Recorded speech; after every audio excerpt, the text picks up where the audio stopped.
नमस्कार. मोठ्या बहिणी इंदूला मारण्याचा प्रयत्न आखलेला असतो. काही झालं तरी इंदू अधोक्षजच्या आयुष्यात त्यांना नको असते, म्हणून त्या खूपच प्रयत्न करत असतात. इंदू ज्या ठिकाणी झोपलेली असते त्या ठिकाणी त्यांनी आग लावलेली असते. विंझे सरकारांनी काही गुंडांना पकडून आणलेलं असतं. इंदूला झोपेत कसला तरी वास येतो, म्हणून इंदू जागी होते. तेव्हा मात्र तिला घराला आग लागले स्पष्टपणे दिसतं. तेव्हा इंदू खूपच घाबरते आणि मोठमोठ्याने ओरडायला लागते, आग आग आग. इकडे विंझे सरकार मात्र खूपच चिडलेले असतात, कारण त्यांचा प्लॅन फसलेला असतो. ते स्वतःशीच बोलतात, एवढं सगळं सावधपणे केलं तरीसुद्धा ही मुलगी उठलीच. आता काय करू तेच कळत नाही, पण मी शांत बसणार नाही. मला काही ना काहीतरी केलंच पाहिजे, त्याशिवाय मी गप्प बसत शकतच नाही.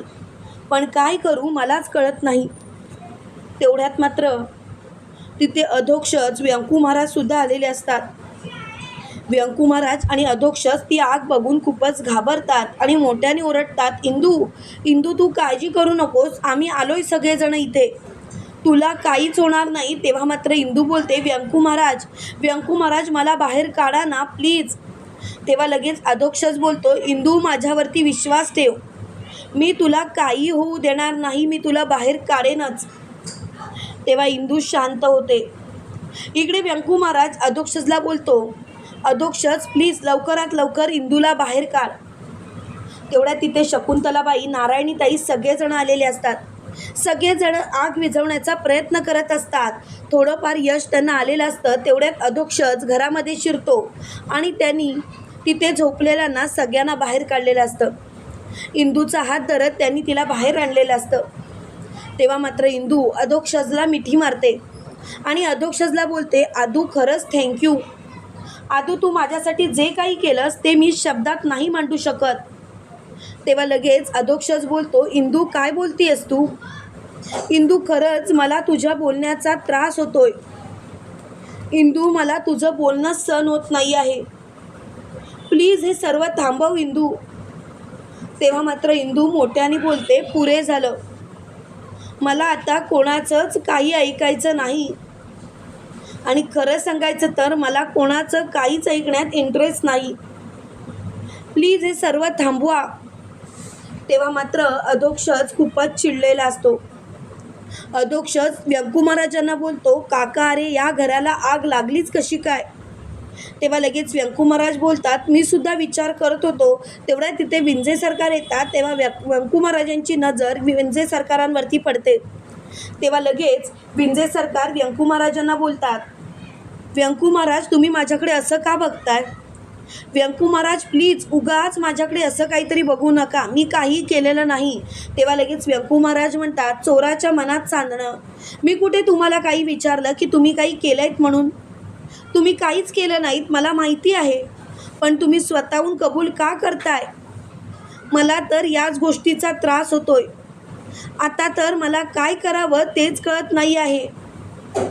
मुळात मला बोलायची सुद्धा इच्छा राहिली नाही. खरं सांगायचं तर मला आता या गोष्टीचा विचारच करायचा नाही. त्यावेळेला मात्र ती खूपच चिडचिड करत असतात. त्यावेळेला लगेच अधोक्षज मोठ्याने बोलतो, काका रे सर्व कुणी केलं असेल? तेव्हा लगेच व्यंकू महाराज बोलतात, तुला खरं सांगू का अधोक्षज, हे कुणीतरी मुद्दामून घडवून आणलेलं आहे, जेणेकरून इंदूला त्रास व्हावा किंवा इंदूला इजा व्हावी. आणि हे कुणी घडवून आणलं असेल तुला तर माहितीच आहे ना. तेव्हा मात्र अधोक्षजच्या तळपायाची आग मस्तकात जाते आणि अधोक्षज खूपच मोठ्याने ओरडतो, आई आई बाहेर ये लवकर. तेव्हा मात्र मोठ्या बाई घाबरतात आणि स्वतःशीच बोलतात, हा मला का बोलावतोय? नक्कीच काहीतरी याला डाऊट आलाय. आता काय करावं तेच मला कळत नाही, पण मला कसला तरी विचार केला पाहिजे, त्याशिवाय मला शांत बसून चालणार नाही म्हणजे नाही. आणि मी तर आता शांत बसणारच नाही. तेवढ्यात मात्र अधोक्षज खूपच चिडलेला असतो आणि अधोक्षज मोठ्याने बोलतो, पुरे झालं, मला आता कोणत्याच गोष्टीचा विचारच करायचा नाही आहे. आता जे काही आहे ते सर्व तुमच्या समोर आहे. प्लीज आता हा विषय इथल्या इथे थांबवा. जेणेकरून हा विषय इथल्या इथे थांबवला तर बरं होईल आणि लवकरात लवकर सगळ्या गोष्टी व्यवस्थितच होतील.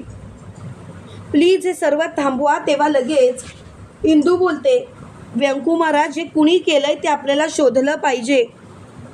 तेवढ्यात अधोक्षज मोठ्याने बोलतो, आई हे सर्व तू करायला सांगितलं होतंस. आई खरं खरं बोल, खोटं बोलू नकोस, कारण मला तुझ्या खोटं बोलण्याचा त्रास होतो आई. तेव्हा लगेच मोठ्या बाई म्हणतात, अधोक्षज उगाच माझ्यावरती कसलेही आरोप करू नकोस.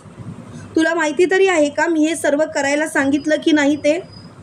मग कशाला माझ्यावरती आरोप करतोस?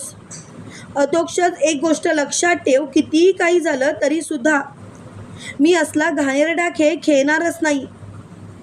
तेव्हा लगेच अधोक्षज बोलतो, पुरे झालं आई, पुरे झालं. तू काय काय करू शकतेस आणि काय काय नाही हे मला चांगलंच माहिती आहे. म्हणून तर मला तुझ्याशी बोलायची इच्छाच राहिली नाही. आई, प्रत्येक वेळेला जर का तू असंच वागणार असशील तर काय करायचं तूच सांग ना आई. तेव्हा लगेच मोठ्या बाई म्हणतात, अधोक्षज माझ्यावरती आरोप करतोयस, माझ्यावरती लाज नाही वाटत? तेव्हा अधोक्षज बोलतो, नाही वाटत, कारण मुळात लाज तुलाच राहिली नाही आई.